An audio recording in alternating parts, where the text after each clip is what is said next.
누가복음 3장 1절부터 14절까지 봅니다.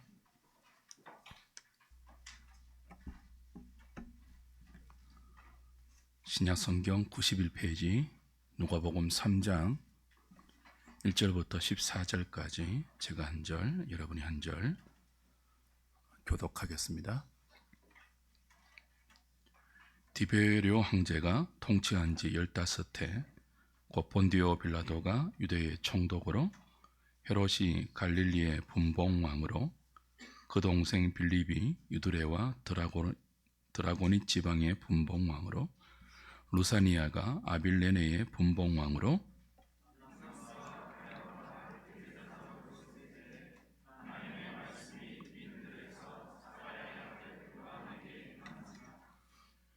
요한이 요단강 부근 각처에 와서 죄사함을 받게 하는 회개의 세례를 전파하니,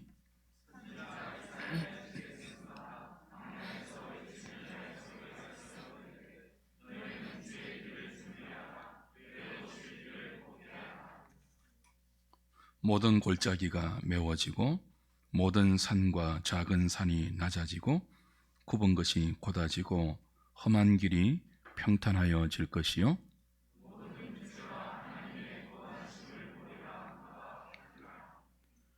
요한이 세례 받으러 나오는 무리에게 이르되, 독사의 자식들아, 누가 너희에게 일러 장차 올 진노를 피하라 하더냐?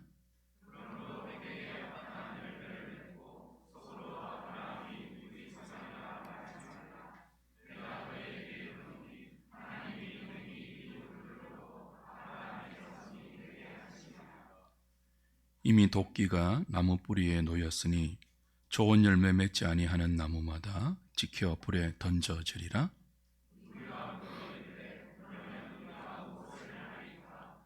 대답하여 이르되, 옷 2벌 있는 자는 옷 없는 자에게 나눠 줄 것이요, 먹을 것이 있는 자도 그렇게 할 것이니라 하고,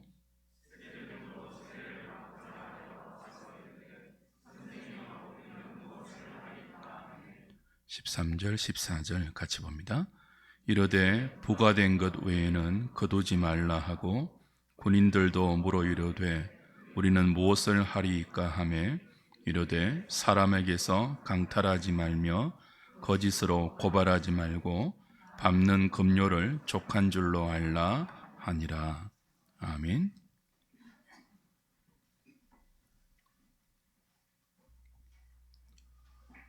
누가복음은 하나님의 아들 예수 그리스도가 우리 가운데 이루신 구원의 일들을 기록하여 전해줍니다. 1장과 2장이 세례 요한과 예수 그리스도의 탄생 그리고 유년 시절을 다루었죠. 3장부터는 이제 본격적으로 이들의 공적 사역을 설명합니다. 세례 요한이 예수 그리스도의 길을 준비하고 닦아놓는 예비의 선지자입니다. 그러므로 누가는 항상 예수님보다 세례 요한을 먼저 언급해요.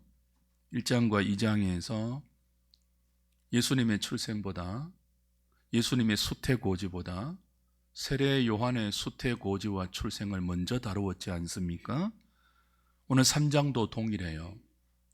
예수님의 공생애는 3장 21절부터 본격적으로 언급이 되는데, 그 전에 1절부터 20절까지 누구의 이야기를 먼저 다룹니까? 세례 요한입니다.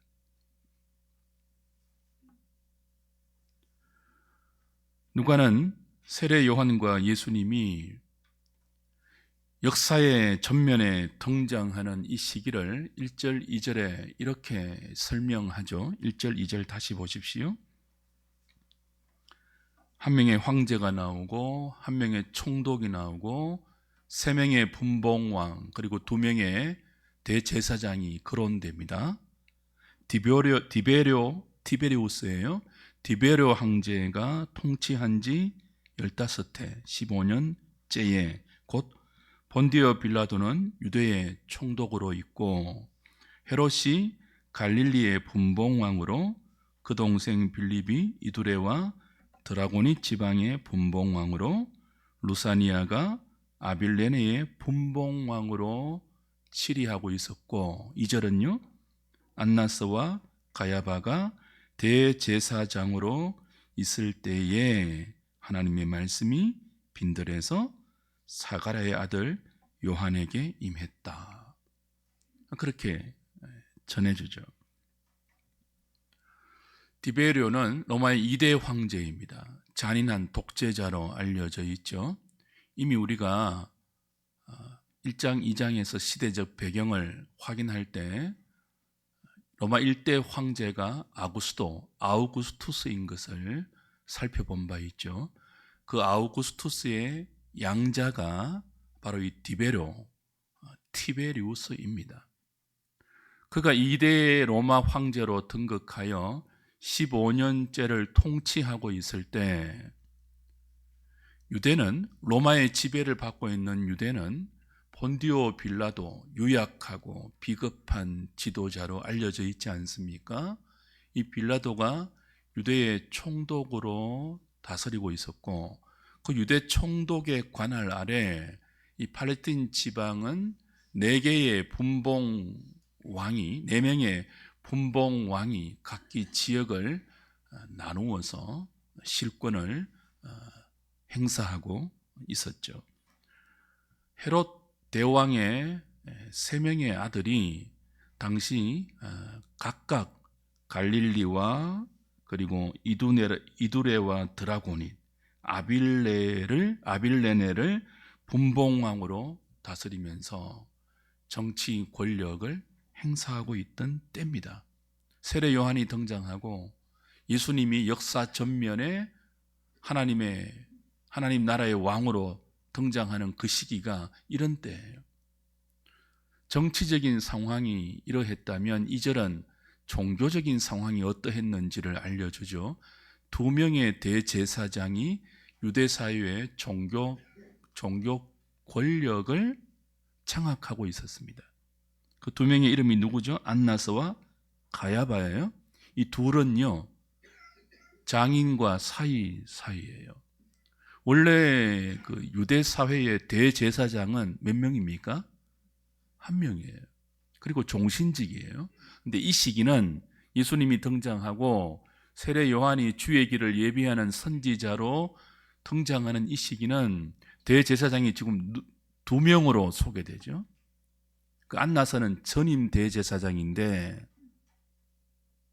로마에 의해서 면직된, 파직된 그 불미스러운 스캔들이 알려져서 로마가 이 유대 대제사장의 종교 직무를 파직해버린 그런 아주 좀 추악한 대제사장이죠.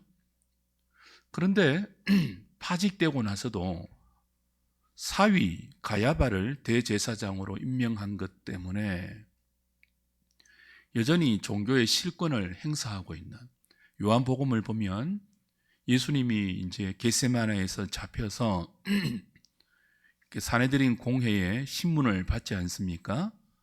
그때 예수님을 신문한 대제사장이 누구예요? 가야바가 아니고 안나스예요.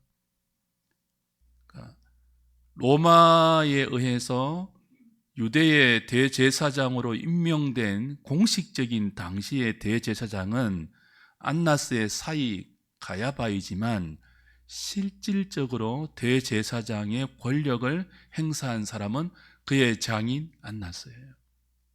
그리고 이 1절의 정치적인 지형을 언급한 후에 2절의 종교 지도자 2명을 나란히 언급하면서 그때에 하나님의 말씀이 세례 요한에게 임하지 않습니까?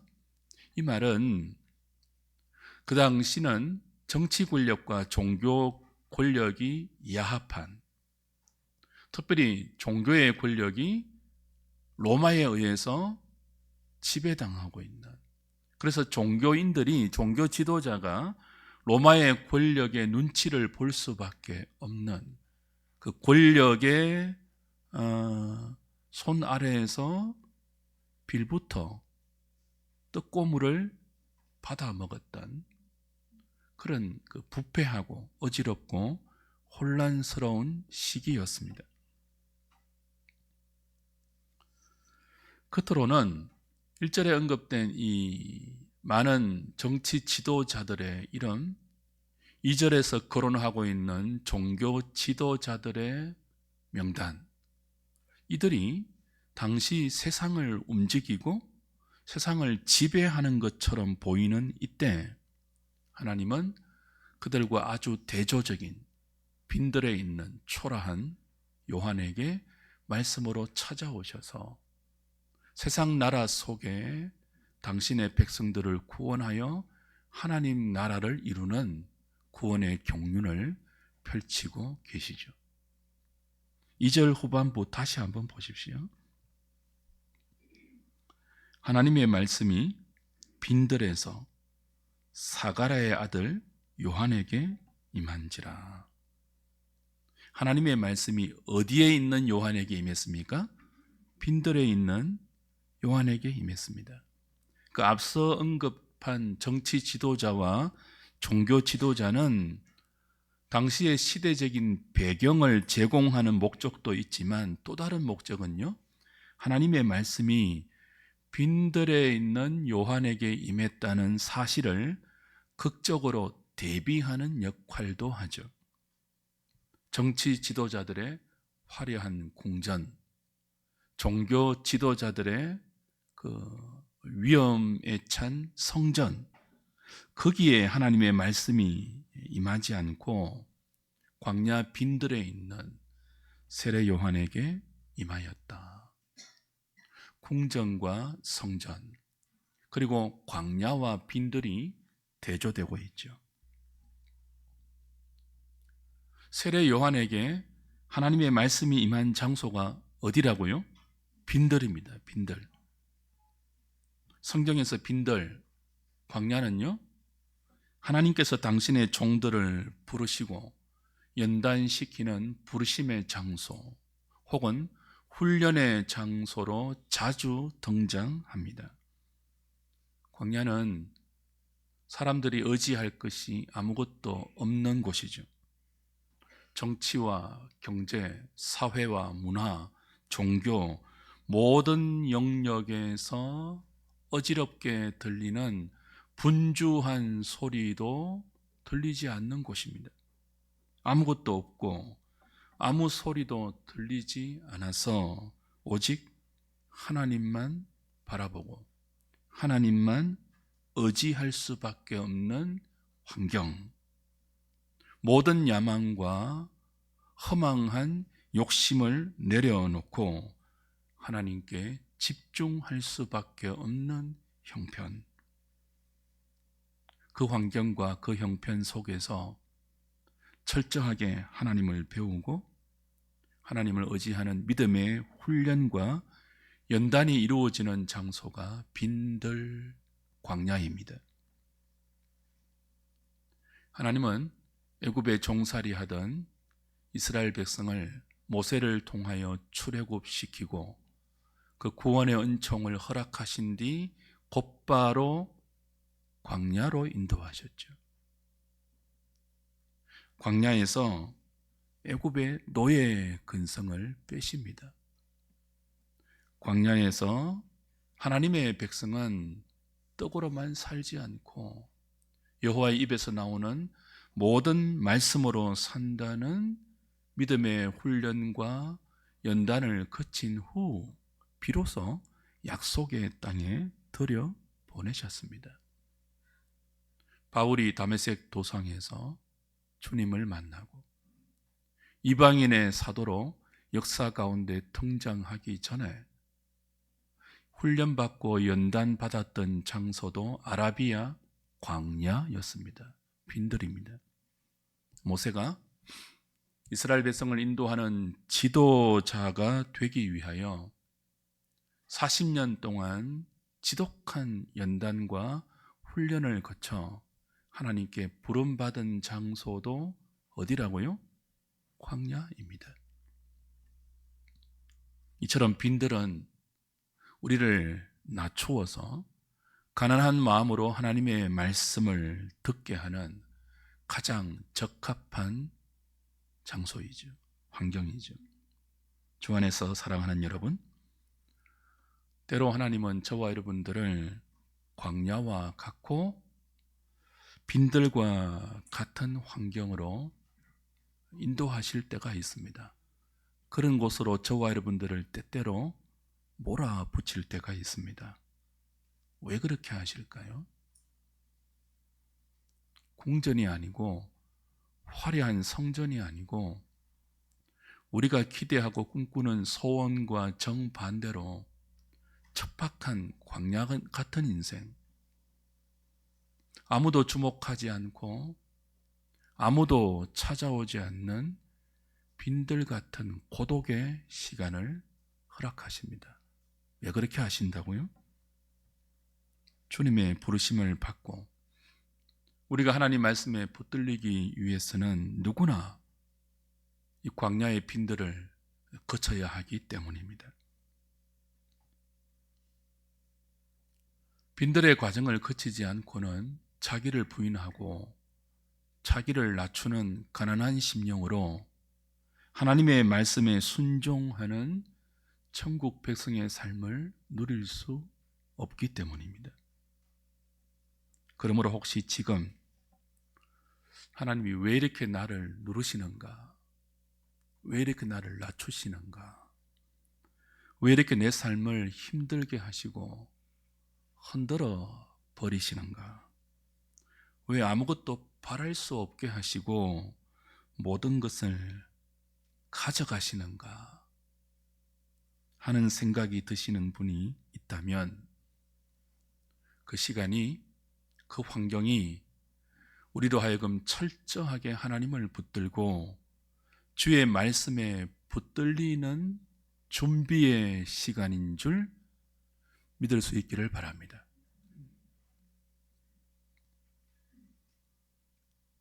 하나님께서 저와 여러분을 때때로 아무것도 없는 빈들로 몰아붙여서 하나님이 아닌 다른 것들이 우리 삶의 우상처럼 자리하면서 우리의 마음을 점령하고 있는 그 모든 허탄한 것들을 철저하게 내려놓게 하십니다.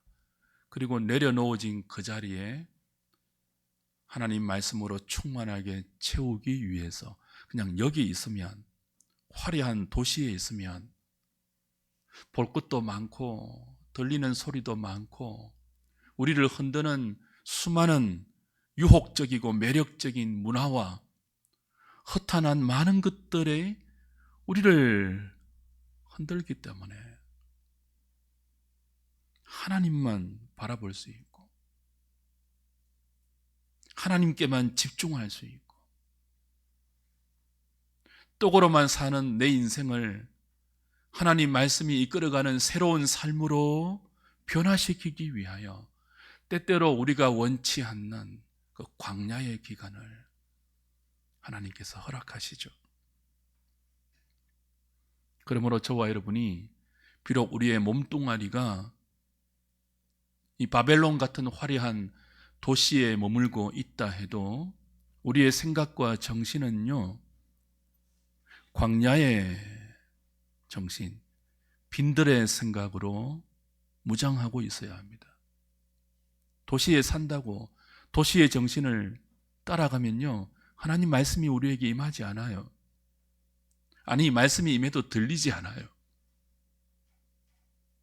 여러분은 지금 이 화려한 도시의 정신에 정신없이 휘몰리고 있지는 않습니까? 도시가 추구하는 가치관이 뭐예요? 보다 높게, 보다 안락하게, 남들보다 빠르게, 그 높은 자리와 빨리 갈 수 있는 자리에 올라서고 앉아 있다면, 그런 신분과 지위가 나에게 허락되었다면 다시는 빼앗기지 않고 내 삶을 지탱할 수 있는, 그것이 도시의 정신이에요. 그 도시의 정신에 함몰되면 하나님이 보이지 않습니다. 하나님의 음성이 들려오지 않습니다. 우리가 말씀에 사로잡힌 주의 백성된 삶을 절대로 살아낼 수 없습니다. 성경에 나오는 모든 위대한 믿음의 사람들을 보세요.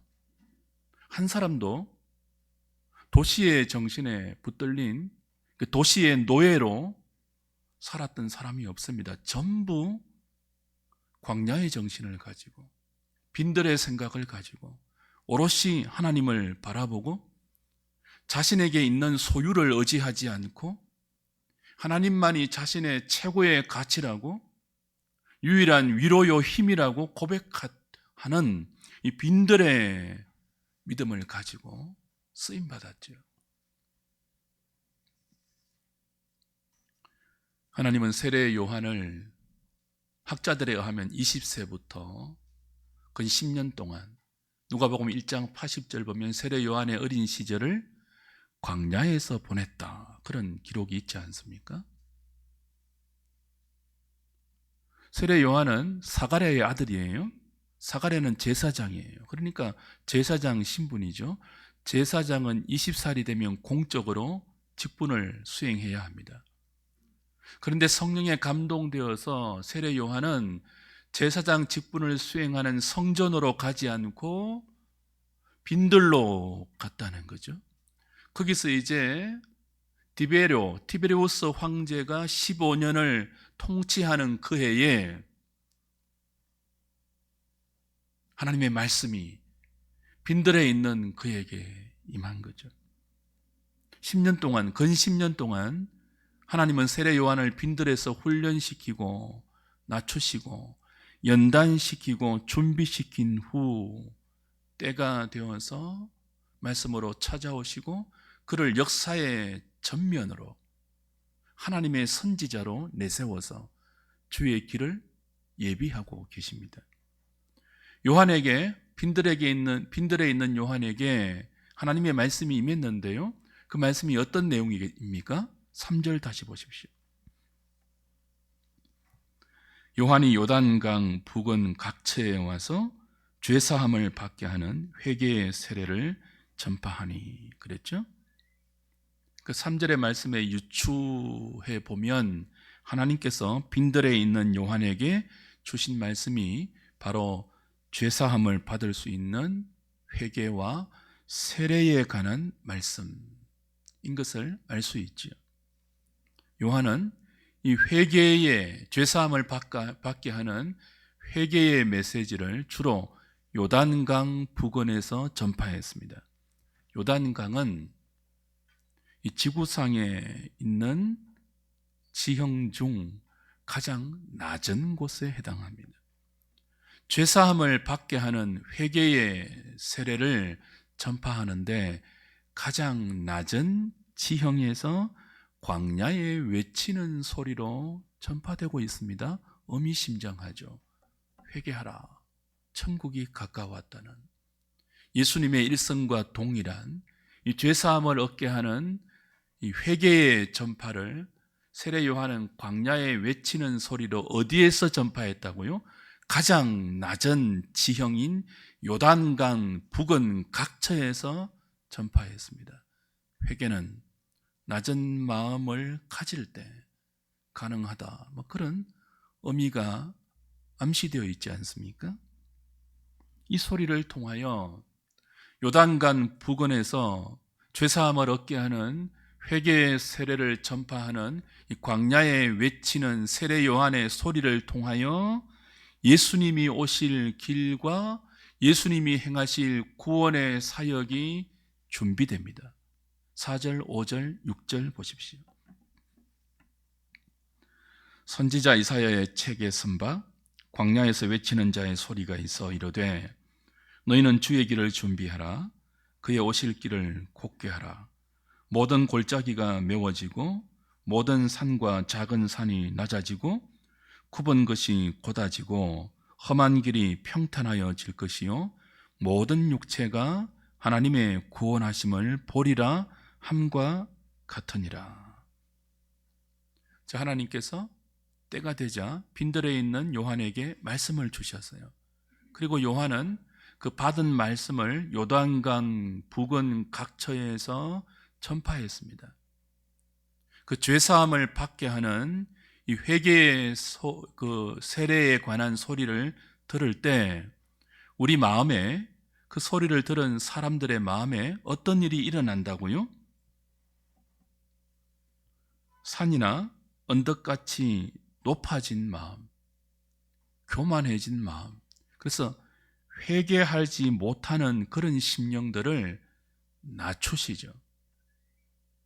정반대로 헤어나오지 못할 절망과 시리에 빠져있는 골짜기처럼 철저하게 낮아진 마음, 그 비탄과 실망과 절망의 골짜기에 빠진 심령은 어떻게 하신다고요? 도두어요. 세례 요한이 전파하는 죄사함을 얻게 하는 이 회개하라는 메시지에 의해서, 그 회개의 세례를 전파하는 소리에 의해서 교만한 마음은 깎아지고 골짜기같이 파여진 마음은 도두어져서 그 평탄해진 심령으로 주님이 영접될 수 있도록. 또 한 가지 있죠? 뒤틀리고 비뚤어진 마음, 의심하고 믿지 못하는 불신앙의 마음을 주님은 세례 요한이 전파하는 이 회개의 메시지를 통해서 곧게 하여 진실한 마음으로 주님 앞에 세우십니다. 죄악으로 상하고 깨트려진, 일그러진 마음, 죄가 우리의 심령에 여기저기 생채기를 내어서 울퉁불퉁해진 마음, 그래서 거스르고 하나님을 거스르고 하나님과 상관없이 미련한 자기 고집대로 사는 완악한 심령은 이 회개하라는 세례 요한의 광야에 외치는 소리를 통하여 부드럽게 다듬어서 죄사함의 은혜를 감사와 순종으로 반응하게 하십니다. 이 일을 위해서 세례 요한은 오랫동안 빈들에서 하나님 말씀만 의지하고 그 말씀에 의해서 움직이는 말씀의 사람으로 준비된 거죠. 연단된 거죠. 훈련된 거죠. 그렇게 준비되고 연단된 세례 요한을 하나님이 때가 되어서 불러 이제 그 말씀을 전파하게 하시니까 교만한 마음은 깎여서 낮아지고 패여진 골짜기 같은 마음은 그 말씀으로 도두어지고 상하고 깨어진 마음은 하나님께 부드러운 심령으로 기경되고 뒤틀린 마음은 곧은 마음이 되어서 주의 복음을 받아들일 수 있는 평탄한 마음이 되었다는 거예요. 그런데 이상한 것이 하나 있습니다. 7절과 8절과 9절을 보면 그렇게 회개의 메시지를 전파하고 그 말을 듣고 자신에게 세례받으러 나오는 무리에게 요한이 이런 말을 덧붙여요. 7절, 8절, 9절 보십시오. 요한이 세례받으러 나오는 무리에게 이르되 뭐라고 부릅니까? 그렇죠? 자신에게 세례받으러 나오는 무리는 자신에게 적어도 그 친근한 태도를 보이는 사람이잖아요. 호의적인 태도를 보이기 때문에 회개의 메시지에 반응하여서 세례받으러 나오는 것 아닙니까? 근데 그렇게 호의적으로 자신에게 나오는 무리 앞에 세례 요한은 독사의 자식아, 독사의 자식들아 그렇게 질타합니다. 누가 너희에게 일러 장차 올 진노를 피하라 하더냐? 그러므로 회개에 합당한 열매를 맺고 속으로 아브라함이 우리 조상이라 말하지 말라. 내가 너희에게 이르노니 하나님이 능히 이 돌들로도 아브라함의 자손이 되게 하시리라. 이미 도끼가 나무 뿌리에 놓였으니 좋은 열매 맺지 아니하는 나무마다 찍혀 불에 던져지리라. 아마 세례 요한이 화려한 예루살렘 성전에서 제사장의 직분을 10년 동안 수행했다면 정말 이런 메시지 던지지 못했을 거예요. 이렇게 한번 상상해 보세요. 여러분이 지금 예배드리러 모였잖아요. 우리가 삼위 하나님께 예배 드리고 있잖아요. 그 예배 중에 제가 지금 말씀을 전하는 목회자 아닙니까? 은혜를 끼치기 위해서 기도하고 말씀을 준비한 목사가 은혜 받으러 나온 모든 회중들에게 이렇게 말하는 거예요. 회개할 준비가 되어 있는, 목사에게 우호적인 태도를 보이고 친근하게 가까이 다가오는 회중들에게 목사가 설교 단상에 서서 이렇게 말하는 거죠. 독사의 자식들아, 여러분이 저에게 독사의 자식이라고 질타받으면 기분이 좋겠어요? 당황스럽지 않겠습니까? 이건요, 제도적인 성전에서 오랫동안 봉사하고 섬겼던 종교인은 도무지 뱉어내지 못할 하늘의 메시지예요.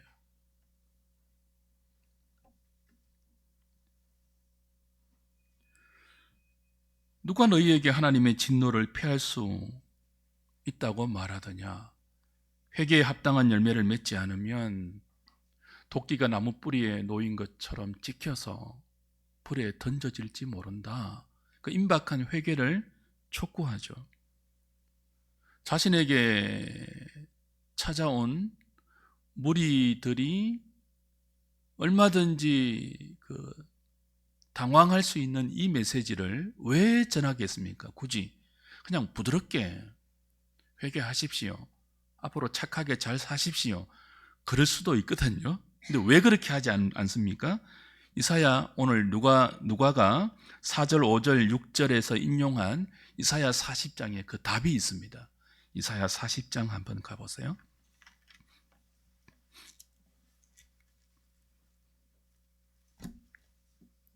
1절부터 5절입니다. 이사야 40장 1절부터 5절.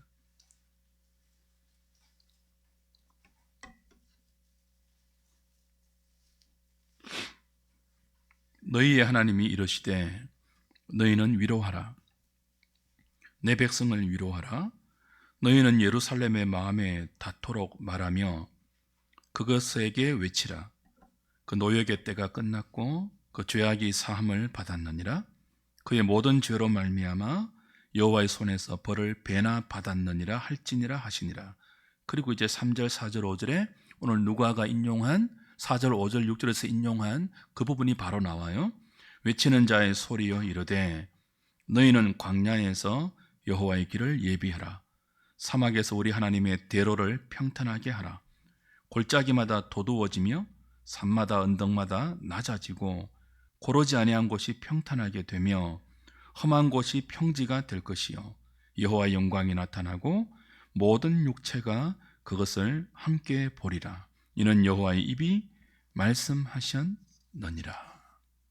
자, 누가는 세례 요한이 그냥 회개하라고 외치지 않고 너희는 독사의 자식들이니 회개에 합당한 열매를 맺어라. 그렇지 않으면 심판의 도끼에 찍혀 지옥의 불에 던져질 것이라고 일갈한 이 세례 요한의 메시지를 보면서 이사야 선지자의 방금 읽은 이 말씀이 성취되었다고 말하고 있지 않습니까? 근데 누가가 인용한 이사야 선지자의 이런 사역, 이사야가 말한 하나님의 종들의 이런 사역이 하나님의 무엇이라고 말합니까? 3절, 이사야 40장 3절, 4절, 5절을 누가가 인용했는데 그 3절, 4절, 5절 이전에 1절, 2절이 있잖아요. 1절, 2절은 무슨 내용입니까? 하나님의 위로예요, 위로. 그 의미를 아시겠습니까? 지금 세례 요한이 자신에게 세례 받으러 나오는 무리들에게 야, 이 독사의 자식들아, 누가 너희들에게 장차 이 말 하나님의 진노를 피할 수 있다고 말하더냐? 그렇지 않다. 회개에 합당한 열매를 맺지 않으면 이미 너희를 찍을 도끼가 나무 뿌리에 걸려 있으니 합당한 나에게 물로 세례를 받는 것으로 끝나지 말고 회개에 합당한 열매를 맺어야 한다라고 말한 이 당황스러운 그리고 아주 충격적인 메시지가 사실은 뭐라는 거예요? 자기 백성을 위로하는 하나님의 위로라는 거예요. 독사의 자식들아 회개하라. 이 말씀이 하나님의 위로라고 말씀하고 있죠. 사랑하는 여러분, 하나님의 진정한 위로가 무엇일까요? 우리의 상태를 감추지 않고 정직하게 알려줘서 그 상태에서 벗어나게 하는 것이 참된 위로입니다. 유대인들만 아니라 바리새인들만 아니라 모든 인간은 독사의 자식들입니다.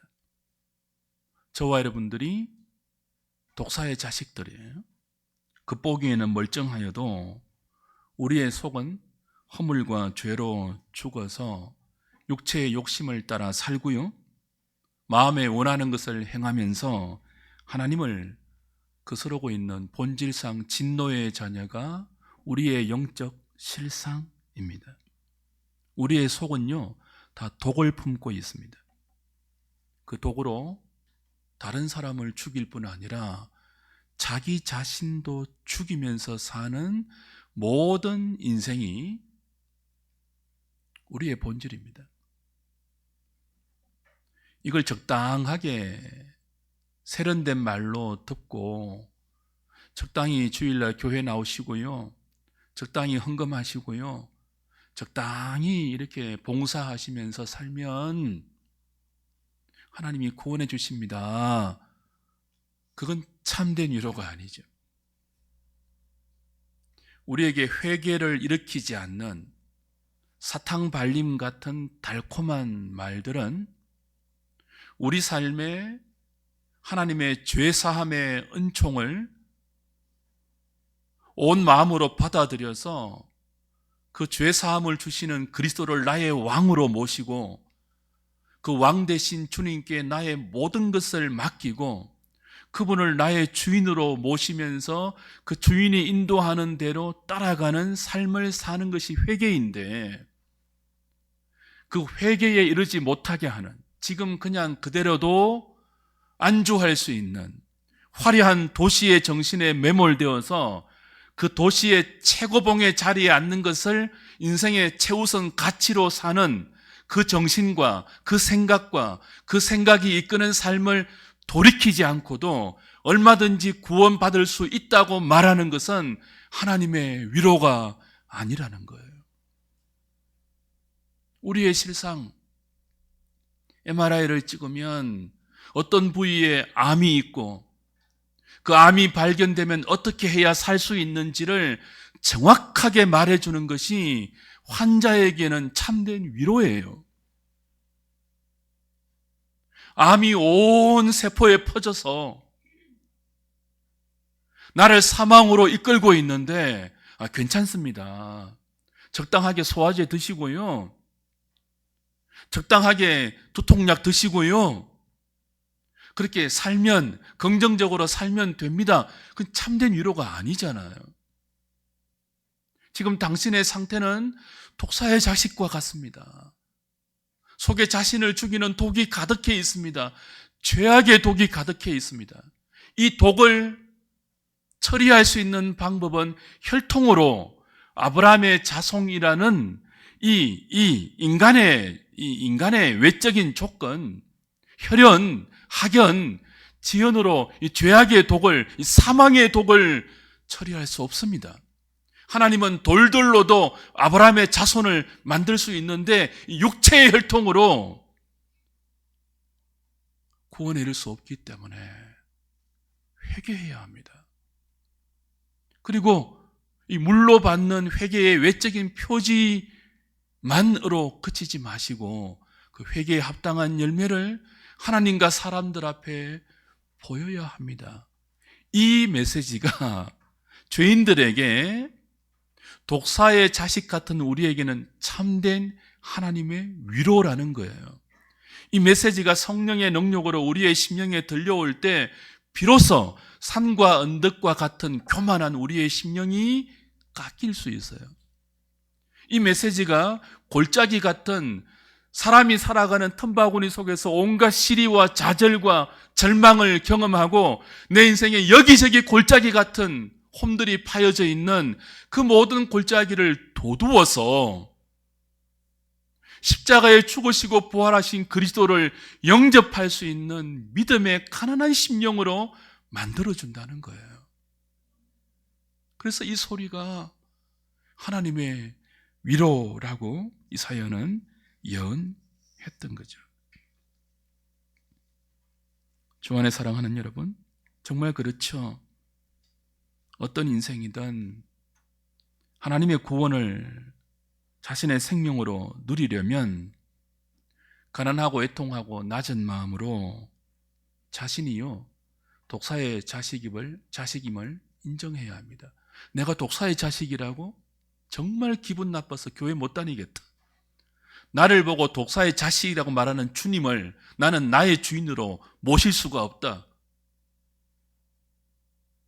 그러면 안 된다는 거죠. 내가 정말 독사의 자식이 맞습니다. 내 안에 내가 해결하지 못하는 죄의 독이 가득합니다. 이 죄의 독이 지금 나를 죽이고 있고, 이 죄의 독이 그냥 내 입을 통해서, 내 행동을 통해서 흘러나가면 다른 사람도 파괴시키고 있습니다. 나를 살려주세요. 그렇게 낮은 마음과 가난한 마음으로 자신의 본질을 인정하고 죄사함의 세례를 받고 회개에 합당한 열매를 맺을 때 성령이 주시는 그 생명의 역사 가운데 우리의 삶이 믿음으로 화합될 때 참된 아브라함의 자손이 될 수 있는 거죠. 이렇게 요단강 부근에서 세례 요한이 죄사함을 받게 하는 회개의 세례를 전하자 그 외치는 소리를 들은 무리들이 이렇게 묻습니다. 10절부터 14절이죠. 무리가 물어 이르되 그러면 우리가 무엇을 하리이까? 무리가 물어 이르되 어떻게 묻는다고요? 그러면 우리가 무엇을 하리이까?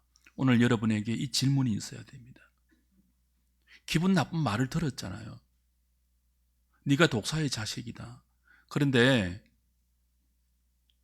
살려면 회개하고 합당한 열매를 맺어야 한다라고 말하니까 이들이 듣고 돌아가는 것이 아니라 기분 나쁘다. 세례를 너한테 밖에 받을 데가 없느냐? 요한을 배척하고 돌아간 것이 아니라 그 중에 많은 사람들이 그러면 우리가 어떻게 해야 됩니까? 라고 물었다는 거예요. 우리가 하나님 말씀을 들으면 이런 반응이 있어야 돼요. 주님, 하나님, 그러면 내가 어떻게 해야 됩니까?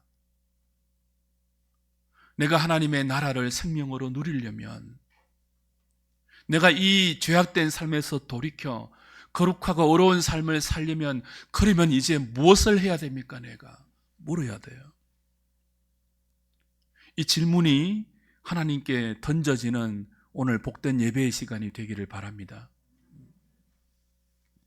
요한이 어떻게 대답합니까? 무리들에게는 이렇게 대답해요. 대답하여 이르되 11절 옷 두 벌 있는 자는 옷 없는 자에게 나눠줘라. 먹을 것이 있는 자도 그렇게 하라. 그것이 회개에 합당한 열매라는 거예요. 회개는 골방에 들어가서 엄밀하게 나와 하나님 사이에 말로 고백되는 그런 어떤 종교적인 행위를 넘어 그 골방의 나의 영적인 회개를 넘어 그 골방의 회개가 진실된 회개라면 눈에 보이는 사회적인 관계 속에서 우리의 일상의 모든 영역 속에서 하나님께서 내게 맡기신 나의 모든 것들을 나보다 약한 자에게 나누는 배품으로 드러나야 한다고 합니다. 그냥 나 혼자 하나님과 은밀하게 용서해 주십시오. 하나님, 회개합니다. 내 삶을 돌이키겠습니다. 그것으로 끝나는 것이 생명의 회개가 아니고 참된 회개, 하나님의 진노에서 우리를 건져 거룩하고 복된 하나님의 나라로 우리를 생명으로 인도하는 그 회개는 옷이 두 벌 있으면 옷이 없는 자에게 한 벌을 나누고요, 먹을 것이 나에게 있으면 그 먹을 것이 없는 형제와 지체에게 나누는 것이 회개래요. 이어서 세리들이 묻죠. 12절요. 세리들도 세례를 받고자 하여 와서 이르되 선생이여 우리는 무엇을 하리이까 하며 13절 어떻게 말합니까? 이르되 부과된 것 외에는 거두지 말라. 또 군인들도 묻습니다. 14절 군인들도 물어 이르되 우리는 무엇을 하리이까 하며 이르되 어떻게 말씀하십니까? 사람에게서 강탈하지 말며 거짓으로 고발하지 말고 받는 급료로 족한 줄로 알라. 하나님은 내가 너희에게 맡긴 지위, 신분, 역할, 힘, 권력, 너희들의 건강, 환경, 여건을 남들의 권리를 빼앗는데 사용하지 말라. 세리는 세금을 징수할 권리가 있잖아요. 군인은 무기를 휘두를 수 있는 공권력이 있잖아요. 그걸 가지고 강탈하지 말래요. 폭력적으로 다른 사람을 급박 주지 말래요. 거짓으로 고발하지 말래요. 자신이 가진 법적인 신분과 힘과 지위를 자신의 배를 불리기 위하여 남용하지 말고 하나님께서 우리에게 맡기신 사회적인 지위, 신분, 그 모든 여건을 정직하게 사용해서 섬기고 봉사하라. 받은 급료를 족하게 여기라. 그렇게 말하죠. 내가 너에게 옷 2벌을 맡겼다면 그 옷 2벌을 그냥 아침 저녁으로 갈아입고 자신을 프레이드하는 용으로 사용하지 말고 2벌 옷을 너에게 맡기는 그런 여유를 주었다면 돌아보라 주위에 옷 없는 자가 있지 않느냐. 그 주라. 먹을 것이 있으면 사시사철 맛집 돌아다니면서 여기저기 맛집을 그냥 누리고 만끽하는, 그거 말고 주변에 줄임배를 움켜잡고 신음하는 형제가 눈에 보이면 그거 흘려보내라. 그게 회개다. 이렇게 말씀하시는 거예요.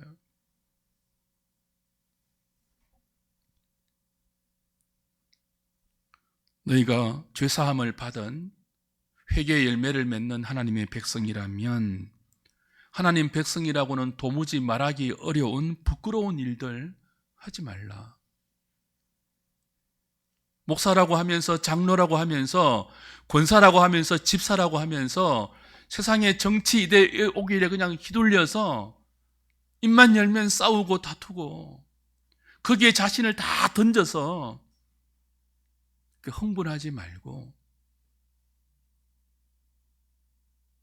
맡기신 일상의 모든 영역 속에서 하나님 백성답게 부끄럽지 않게 더럽지 않게 실성한 마음으로 살지 말고 그 도시의 정신 따라가지 말고 광야의 생각과 빈들의 정신으로 말씀에 붙들린 사람답게 그렇게 살아라. 그것이 회개에 합당한 열매다라고 세례 요한을 통해서 하나님이 우리에게 지금 도전하고 계시죠. 주 안에 사랑하는 여러분, 이 말씀 앞에 오늘 저와 여러분의 모습을 거울처럼 한번 비춰보기를 원합니다. 회개의 열매가 우리의 일상에서 긍휼의 모습으로, 자비의 모습으로 나타나고 있습니까? 정직하고 공의로운 모습으로 드러나고 있습니까? 우리의 삶을 오늘 말씀에 비추어서 다시 한번 이 빈들의 정신으로 이 회개에 합당한 삶으로 몰아갈 수 있기를 바랍니다. 혹시 지금 이 자리에 말씀드린 것처럼 아까 하나님께서 왜 나를 이렇게 힘들게 하십니까? 자꾸 하나님이 나를 광야로 내모으는 것 같아, 그런 생각이 드시는 분이 혹 있습니까? 왜 자꾸 하나님이 나를 낮추실까? 왜 사람들 앞에 자꾸 무시받게 하실까? 그런 생각이 드신다면 그 순간들, 그런 시간들이 나로 하여금 진실되게 하나님을 만날 수 있도록 준비시키는 기간인 줄 아시고 겸손하게 자신을 낮추어서 하나님을 대면할 수 있는 기대를 하시기 바랍니다. 하나님께서 저와 여러분을 혹시 초라하게 만들고 있다면, 빈들로 몰아가고 있다면, 가장 낮은 요단강으로 이끌고 있다면 말씀에 붙들릴 수 있도록 우리의 높은 마음을 낮추고 골짜기처럼 패여진 마음을 돋우고 구부러진 길을 펴시는 시간인 줄 아시고 독사의 자식과 같은 나의 죄악된 본성을 버리는 기회로 삼으시기 바랍니다. 그때 하나님의 참된 위로가 우리의 심령에 강같이 임하여서 평강의 사람이 될 것입니다. 화평케 하는 존재가 될 것입니다. 의에 줄이고 목마른 사람으로 이익에 줄인 이 도시 안에서 빈들의 정신을 가진 사람으로 올곧게 외치는 소리의 존재로 우리가 자리 잡을 수 있을 것입니다. 이 시간 이 말씀 앞에 우리 자신을 잘 비추어서 세례 요한이 전파했던 그 광야에 외치는 소리를 우리를 향한 주님의 음성으로 듣고 믿음으로 반응하고 순종하는 우리 하늘이 모든 식구들 되시기를 주님의 이름으로 부탁드립니다.